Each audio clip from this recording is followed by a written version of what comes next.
Hello दोस्तों, स्वागत है आपका एजुकेशन हवालाइन चैनल में। और दोस्तों इस वीडियो में हम आपको बताएंगे रीजनिंग के टॉप 5 क्वेश्चन। तो दोस्तों चलते हैं पहले प्रश्न की ओर और देखते हैं पहला प्रश्न। तो दोस्तों ये रहा पहला प्रश्न आपके सामने। तो दोस्तों पहले प्रश्न पढ़ लेंगे। प्रश्न क्या कह रहा है? प्रश्न कह रहा है दोस्तों, दिए गए विकल्पों में संबंधित संख्या को चुनिए। संबंधित संख्या दोस्तों पहले जान लीजिए कि संबंधित संख्या किसको कहते हैं। यानी कि दोस्तों ये पहली संख्या दी गई है और ये यहाँ दूसरी संख्या दी गई है और यहाँ ये तीसरी संख्या दी गई है।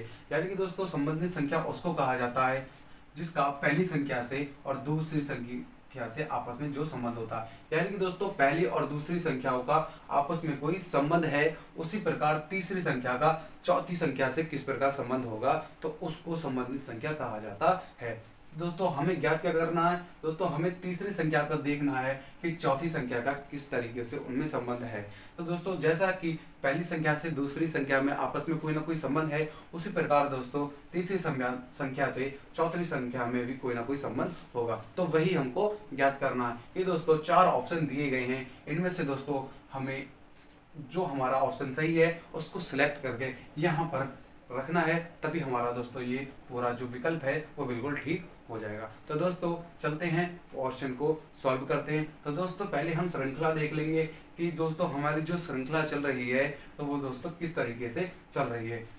यानी कि ये दोस्तों 6 है और ये 8 है। तो दोस्तों अगर देखा जाए कि ये 6 है और ये 8 है और यहाँ 100 है कि इन दोनों का आपस में क्या संबंध है कि 68 यानी कि 68 को क्या किया है तो दोस्तों 100 हो गए हैं। तो दोस्तों अगर हम 68 में दोस्तों कुछ ऐसा ऐड कर दें कि दोस्तों 100 हो जाएं और फिर 45 में भी दोस्तों कुछ ऐसा ऐड करें कि यहाँ पर भी इतने हो जाएं। तो दोस्तों अगर हम 68 में यानी कि दोस्तों यहाँ पर हम 68 लिख देते हैं। तो दोस्तों अगर हम 68 में दोस्तों हम यहाँ पर 32 ऐड कर दें, कितने दोस्तों 32 ऐड कर दें तो दोस्तों यहाँ पर हमारे कितने हो जाते हैं? तो दोस्तों हमारे यहाँ पर पूरे 100 हो जाते हैं। ठीक है दोस्तों, यहाँ पर हमारे 100 जब हो जाते हैं तो ये हमारे 100 हो गए और यहाँ पर हमारे दोस्तों 45 हैं। तो दोस्तों जब हमने यहाँ पर 68 में दोस्तों 32 ऐड किए हैं तो अगली संख्या में भी दोस्तों हमें कितने 32 ही ऐड करना होंगे। लेकिन यहाँ दोस्तों 45 दिए हैं और 45 में हमें दोस्तों कितने 55 ऐड करना पड़ रहे हैं।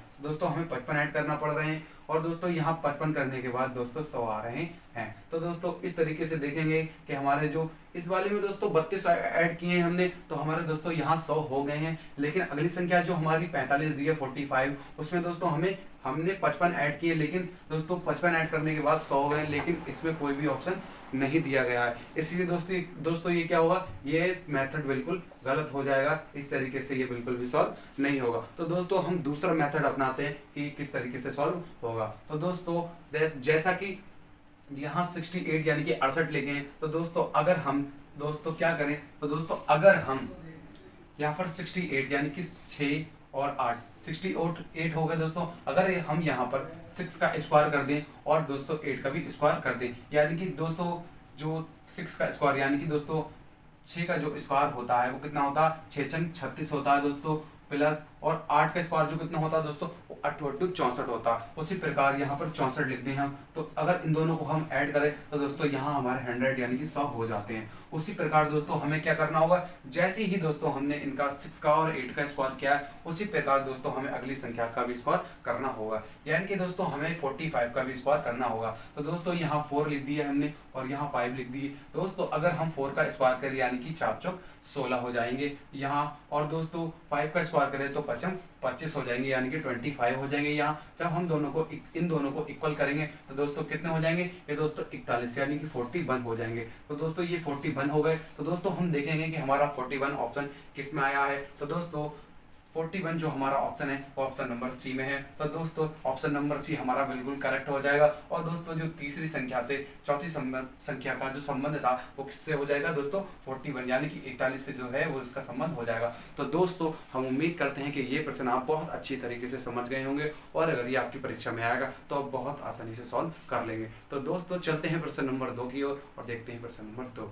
तो दोस्तों ये रहा प्रश्न नंबर 2 आपके सामने। तो दोस्तों पहले प्रश्न को पढ़ लेते हैं। प्रश्न क्या कह रहा है? प्रश्न कह रहा है दोस्तों, दिए गए विकल्पों में संबंधित संख्या को चुनिए। यानी कि दोस्तों ये 4 विकल्प दिए गए हैं, इनमें हमें क्या करना है, संबंधित संख्या को चुनना है। ठीक है दोस्तों। तो दोस्तों यहाँ जो क्वेश्चन मार्क चिन्ह लगा है, इसके स्थान पर हमें उस संबंधित संख्या को रखना है। तो दोस्तों पहली वाली संख्या का जिस प्रकार दूसरी वाली से संबंध है, उसी प्रकार तीसरी वाली संख्या का चौथी वाली संख्या से भी कोई संबंध होगा, वही हमको ढूंढकर यहाँ पर रखना है। ठीक है दोस्तों। तो दोस्तों पहले श्रृंखला देख लेते हैं हम, श्रृंखला हमारी किस तरीके से चल रही है। ठीक है दोस्तों। तो दोस्तों जिस प्रकार हमारी यहाँ 432 यानी कि 432 लिखे हुए हैं, उसी प्रकार दोस्तों हमें क्या करना है, 432 का दोस्तों 234 में किस प्रकार संबंध है, उसी प्रकार देखना है हमें कि 789 का अगली संख्या से किस प्रकार संबंध होगा। ठीक है दोस्तों। तो दोस्तों 432 का अगली संख्या से यानी कि 232 से दोस्तों किस प्रकार संबंध है, हमें ये देखना है। ठीक है दोस्तों। यानी कि 234 का किस प्रकार संबंध है 432 का। तो दोस्तों अगर देखा जाए कि 432 को क्या किया है इन्होंने, जो 234 हो गए, तो दोस्तों सिर्फ एक ही नजरिए की बात है कि देखा जाए अगर, तो यहाँ पर इन्होंने 432 को क्या किया है, यानी कि विपरीत में कर दिया है। यानी कि दोस्तों यहाँ इन्होंने पहले यहाँ से उठा के यहाँ पहले 2 लिख दिए हैं। ठीक है दोस्तों। यहाँ 2 कर दिए, उसके बाद में यहाँ पहले फिर दोस्तों 3 को लिख दिया है, उसके बाद में फिर 4 को लिख दिया। तो दोस्तों 232 को 432 को दोस्तों 234 इस प्रकार से लिखा गया है। ठीक है दोस्तों।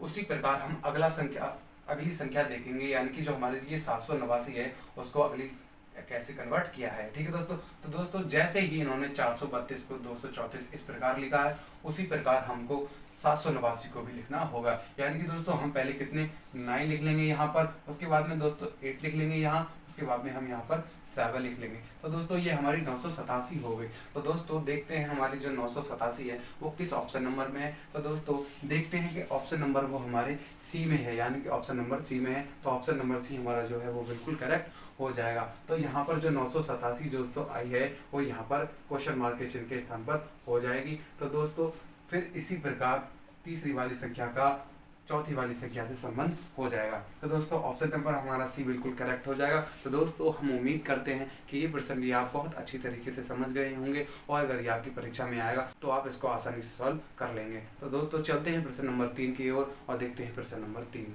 तो दोस्तों ये रहा प्रश्न नंबर 3 आपके सामने। पहले प्रश्न पढ़ लेते हैं दोस्तों। प्रश्न क्या कह रहा है, प्रश्न कह रहा है दोस्तों दिए गए विकल्पों में संबंधित संख्या को चुनिए। इसमें भी क्या करना है, हमें संबंधित संख्या को चुनना है। यानी कि दोस्तों 15 का 22 से क्या संबंध है, उसी प्रकार 19 का अगली संख्या से क्या संबंध होगा। तो दोस्तों करना क्या है, पहले हमें दोस्तों श्रृंखला देख लेनी है, किस तरीके से श्रृंखला चल रही है। उसी प्रकार दोस्तों हमें इन 4 ऑप्शन में से एक विकल्प को चुनकर और यहाँ पर क्वेश्चन मार्क चिन्ह के स्थान पर रख देना है, और फिर वो हमारा आंसर ठीक हो जाएगा। ठीक है दोस्तों। तो दोस्तों पहले देखते हैं जो हमारी श्रृंखला है वो किस तरीके से चल रही है। ठीक है दोस्तों। यानी कि दोस्तों यहाँ पर हमारे 15 है, कितने 15 हैं दोस्तों, और यहाँ पर 15 में दोस्तों ऐसा इन्होंने क्या किया है जो 22 हो गए। तो दोस्तों अगर देखा जाए कि 15 लिखे हैं यहाँ, अगर 15 में हम प्लस कर दें 7, कितने दोस्तों 7 प्लस कर दें तो कितने हो जाएंगे 15 7 22, यानी कि दोस्तों 22, यहाँ 22 निकल कर आए हैं। ठीक है दोस्तों। तो 22 हमारे ये इस तरीके से हो जाएंगे। उसी प्रकार दोस्तों हम अगली संख्या में भी 7 ऐड करके देखते हैं। तो दोस्तों यहाँ हमारे 19 यानी कि 19 लिखे हैं दोस्तों। अगर यहाँ हम दोस्तों 19 में, ठीक है दोस्तों 19 में दोस्तों अगर हम प्लस कर दें 7, तो दोस्तों अगर हम 19 में प्लस कर दें 7 तो दोस्तों कितने हो जाएंगे 26, यानी कि 19 7 26 हो जाएंगे दोस्तों। तो दोस्तों हमारे ये 26 आ गए। दोस्तों हम देखेंगे कि 26 हमारे कौन से ऑप्शन में है। तो दोस्तों ऑप्शन नंबर सी में है। तो दोस्तों ऑप्शन नंबर सी में है। तो दोस्तों ऑप्शन नंबर बिल्कुल सी करेक्ट हो जाएगा, और यहाँ क्वेश्चन मार्क के चिन्ह के स्थान पर कितने आ जाएंगे दोस्तों 26 आ जाएंगे। तो देखा दोस्तों आपने, यानी कि ये इन्होंने किया क्या है, यानी कि ये 15 में दोस्तों 7 प्लस किए इन्होंने और 22 हो गए। ठीक है। उसी प्रकार दोस्तों यहाँ 19 में दोस्तों 7 प्लस किए और 26 हो गए। तो दोस्तों किया क्या था इन्होंने, यहाँ भी 7 प्लस किए, उसी तरीके से हमने अगली संख्या में भी 7 प्लस करे। तो दोस्तों हमारा जो ऑप्शन, हमारा आंसर जो आया दोस्तों 26, वो दोस्तों ऑप्शन नंबर सी में था। इसलिए दोस्तों ये बहुत आसानी से सॉल्व हो गया। तो दोस्तों हम उम्मीद करते हैं ये प्रश्न आपकी बहुत अच्छी तरीके से समझ में आया होगा, और अगर ये आपकी परीक्षा में आएगा तो आप आसानी से सॉल्व कर लेंगे। तो दोस्तों चलते हैं प्रश्न नंबर 4 की ओर, और प्रश्न नंबर 4 दोस्तों बहुत ही ज्यादा महत्वपूर्ण प्रश्न है। दोस्तों ये रहा प्रश्न नंबर 4 आपके सामने। तो दोस्तों पहले प्रश्न पढ़ लेते हैं। प्रश्न क्या कह रहा है, प्रश्न कह रहा है दोस्तों दिए गए विकल्पों में संबंधित संख्या को चुनिए। यानी कि दोस्तों इसमें भी क्या करना है हमें, दोस्तों इसमें भी हमें संबंधित संख्या को चुनना है। यानी कि दोस्तों 30 का 16 से किस प्रकार संबंधित है, और दोस्तों अगली संख्या यानी कि 24 का अगली संख्या से किस प्रकार संबंध होगा। तो दोस्तों पिछले क्वेश्चन में हमने आपको बताया था, यानी कि दोस्तों ये 4 विकल्प दिए गए हैं, इनमें से हमें एक विकल्प को चुनकर और दोस्तों यहाँ प्रश्नवाचक चिन्ह के स्थान पर दोस्तों रखना है। तो उसी प्रकार देखते हैं दोस्तों ये हमारी जो श्रृंखला है वो किस तरीके से चल रही है। ठीक है दोस्तों, यानी कि दोस्तों 30 का संबंध 16 से किस प्रकार है, उसी प्रकार जैसा 30 का 16 से संबंध होगा उसी प्रकार वही क्रिया हमें यहाँ 24 के साथ अपनानी है। तो दोस्तों देखते हैं हमारे यहाँ 30 लिखे हैं। ठीक है दोस्तों, यहाँ 30 लिखे हैं और 30 को क्या किया है ना दोस्तों, जो 16 हो गए हैं। तो दोस्तों यहाँ हमें 30 में ऐसा क्या करें कि दोस्तों जो 16 हो जाए। अगर दोस्तों देखें कि 30 में अगर हम 2 से डिवाइड कर दें, यानी कि 30 में दोस्तों 2 से डिवाइड कर दें तो कितने हो जाते हैं, यानी कि 15 दूनी 30 हो जाते हैं। ठीक है दोस्तों, 15 दूनी 30 हो जाते हैं। और दोस्तों 15 दूनी 30 होने के बाद दोस्तों प्लस हम यहाँ बंद कर दें तो दोस्तों हमारे यहाँ 16 हो जाते हैं। यानी कि इस प्रकार ये हमारे 16 हो जाएंगे। ठीक दोस्तों, तो ये तो हमारे 16 ऐसे हो गए। लेकिन अगली संख्या देखेंगे कि हमारी 24 जो है वो भी क्या इसी तरीके से हो रही है। तो दोस्तों हमारे यहाँ 24 यानी कि 24 लेके हैं, और अगर 24 में भी दोस्तों हम 2 से डिवाइड कर दें यानी कि 2 से भाग कर दें तो दोस्तों कितना आएगा, यानी कि 2 एकम 2 और 2 दूनी 4, यानी कि दोस्तों यहाँ 12 हो गए। और दोस्तों 12 में भी दोस्तों हमें क्या करना होगा, 12 में भी दोस्तों प्लस 1 करना होगा। तो दोस्तों हमारे यहाँ 13 हो जाएंगे। और दोस्तों देखेंगे कि हमारे 13 किस ऑप्शन में लिखे हैं। तो दोस्तों 13 जो है हमारे ऑप्शन नंबर बी में लिखे हैं। तो दोस्तों ऑप्शन नंबर बी हमारा बिल्कुल करेक्ट हो जाएगा। तो दोस्तों आपने देखा क्या हुआ है इसमें, दोस्तों 30 को इन्होंने 2 से डिवाइड किया है, और दोस्तों यहाँ 30 को 2 से डिवाइड करने के बाद 15 हो गए हैं दोस्तों, और 15 करने के बाद प्लस कर दिया है दोस्तों इन्होंने 1। उसी प्रकार दोस्तों 16 आ गए हैं, और अगली संख्या में भी दोस्तों इन्होंने 2 से डिवाइड किया है, और दोस्तों इसको 2 से डिवाइड करने के बाद हो गए हैं, और प्लस इन्होंने 1 किया तो दोस्तों यहाँ पर 13 हो गए हैं। तो दोस्तों क्या किया है, सिर्फ डिवाइड किया है और 1 ऐड किया है। तो दोस्तों हम उम्मीद करते हैं ये प्रश्न भी आप बहुत अच्छी तरीके से समझ गए होंगे, और अगर ये आपकी परीक्षा में आएगा तो इसको आप बहुत अच्छी तरीके से सॉल्व कर लेंगे। तो दोस्तों चलते हैं प्रश्न नंबर 5 की ओर। तो दोस्तों ये रहा प्रश्न नंबर 5 आपके सामने। तो दोस्तों पहले प्रश्न पढ़ लेते हैं। प्रश्न क्या कह रहा है, प्रश्न कह रहा है दोस्तों उस विकल्प का चयन करें जिसका तीसरे शब्द से वही संबंध है जो दूसरे शब्द का पहले शब्द से है। यानी कि दोस्तों पहले शब्द का दूसरे शब्द से क्या संबंध है, उसी प्रकार तीसरे शब्द का चौथे शब्द से क्या संबंध होगा। यानी कि दोस्तों कार्य जूल, जो कार्य है उसका जूल से क्या संबंध है। दोस्तों जो कार्य है उसका जूल से दोस्तों क्या संबंध है, इन दोनों का आपस में क्या संबंध है। उसी प्रकार दोस्तों जो क्षेत्रफल है, क्षेत्रफल का किससे संबंध होगा। यानी कि दोस्तों जिस प्रकार कार्य जूल का संबंध होता है, दोनों का कार्य का और जूल का संबंध है, उसी प्रकार दोस्तों क्षेत्रफल का किससे संबंध होगा।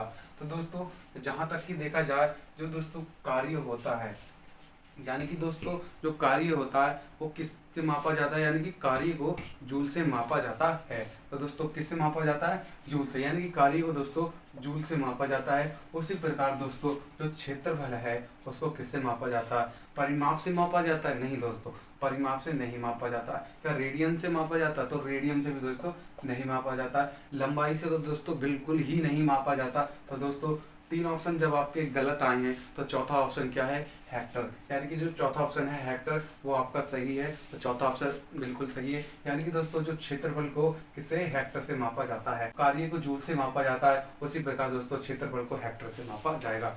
तो दोस्तों हम उम्मीद करते हैं कि ये प्रश्न भी बहुत अच्छी तरीके से आपकी समझ में आ गया होगा, और अगर ये आपकी परीक्षा में आएगा तो आप इसको बहुत अच्छी तरीके से सॉल्व कर लेंगे। तो दोस्तों अगर वीडियो पसंद आई हो तो वीडियो को लाइक सब्सक्राइब जरूर करें, ताकि वीडियो का जो भी नोटिफिकेशन आए तो आपको उससे लाभ प्राप्त हो। तो दोस्तों मिलते हैं अगली वीडियो में और भी अच्छी प्रश्नों के साथ। तब तक के लिए दोस्तों धन्यवाद।